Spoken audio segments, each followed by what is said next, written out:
This is an original character sheet. I've got a map that went with it. The Dungeon Master described where we were. And these were the figures. Today, after 50 years, I've spent hundreds, thousands of pounds on scenery and figures. And yet, this early game, I genuinely look forward to. Why? The answer surprised me. I think it might surprise some of you. And nowadays, we have amazing scenery, figures,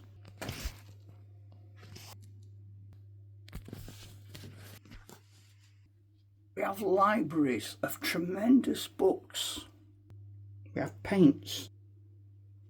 This isn't nostalgia, if that's where anybody thinks I'm going, because I love my modern materials.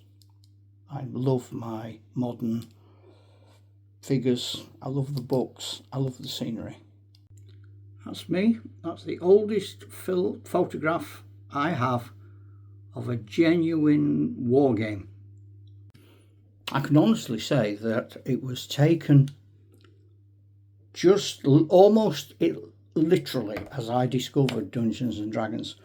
It was the end of the school term, and all of the different activities and clubs had a big sort of affair in the school hall. People, parents, whatever, could come round and look at all the different groups. Choir sang, and so the war games group did that, their little war game. Sometime very early in those summer holidays, I discovered totally by accident Dungeons and Dragons. Though it was a genuine, utter, weird mistake. Changed my life, but it was a mistake. So I just want to emphasise, I didn't buy it, I discovered it. I found it, it found me, I don't know. But it didn't come with a manual, it didn't come with dice, it didn't come with instructions. I had not a clue how to play it. I didn't know anyone who played it to talk with about how to play it. It was a genuine discovery. For a long time, it felt like a secret discovery. It felt like the sort of thing you'd find in a film. But again, it was the sort of thing you felt people might not approve of. Like for me, I worked in a church school. The church weren't approving of it. Made it dangerous. Made it just that little bit nearer the edge, which made it a little bit, if not a lottle bit, more exciting. Here's where we come to the beginning of understanding why it felt more dangerous. You could get hold of a door handle and without any warning be blown to pieces. One goblin could kill you. One mistake, not checking one room. Every torch you lit was from a finite resource. Every meal you ate, every arrow you fired, there's never any guarantee you were going to get anything back. Illnesses, you could drink water. The Dungeon Master might make you test for disease. You could take injuries which got worse and worse and worse. You didn't rest for 28 hours or whatever and get all your hit points back. If you get stabbed in the shoulder, the next morning the cleric comes along, throws dice. If they get a 1 or 2, it's getting worse. Some Dungeon Masters were kind and they threw perhaps a D6 of days that you could be carried round in agony, hoping for some miracle. You might find one magic sword in your entire year of gaming, and it was something people remembered, they talked about. I know people today who still talk about the first time they were killed by a dragon in 1978. So it's not, not just good things. The whole thing was mad. We couldn't stop talking about it. It was infectious. It wasn't a game. It was a discovery. I don't know. Perhaps the greatest treasure you'll ever find in a dungeon is not a bag full of gold or Excalibur. It's the uncertainty and beauty of a game that can adapt to every single one of us and can grow with every single one of us, and that no one and nothing anywhere ever can take back now we've found it. It's ours. And what we do with it and where we go with it is our choice. It's not down to the big gamers. It's not down to YouTube influencers. It's not down to anybody but you. I think you should let that sink in. Magic was really rare in those early days. And magic users were very, very weak and susceptible to failure. So if they threw and needed a certain score on a dice and it didn't work, they were penalised. They sometimes they cast the spell on themselves. Sometimes there was a chart and they vanished and they appeared somewhere else in the world. Sometimes I might turn into a little chicken, run away.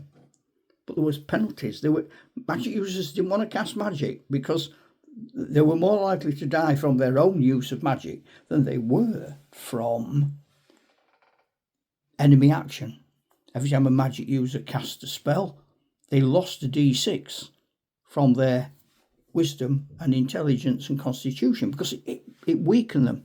It felt, and I'm saying this with some authority, one, because I was there, but I accept that was just me.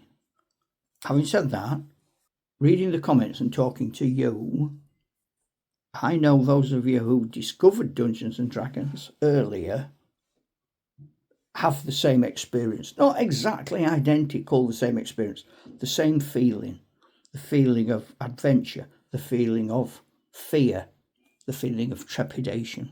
The Dungeon Master told us what came next. We didn't question it because we didn't know. Dungeon Master tells you your head has turned into an egg. You just went, well, I didn't expect that. I'm thinking of it now, about a bit like, Wheatstone of Brisingamen or Narnia, Secret 7, Famous 5. But happy children, that's what we were in the 70s. Happy-go-lucky children, skipping along the beach on our holidays with our ginger beer, and we see a little cave and we think, we're playing there and it's a hot day, it might be nice and cool. And we go in, and in the cave there's a crate, like a trunk, and we open it, and inside there are papers that we don't understand. There are maps, there are charts, there are little dice.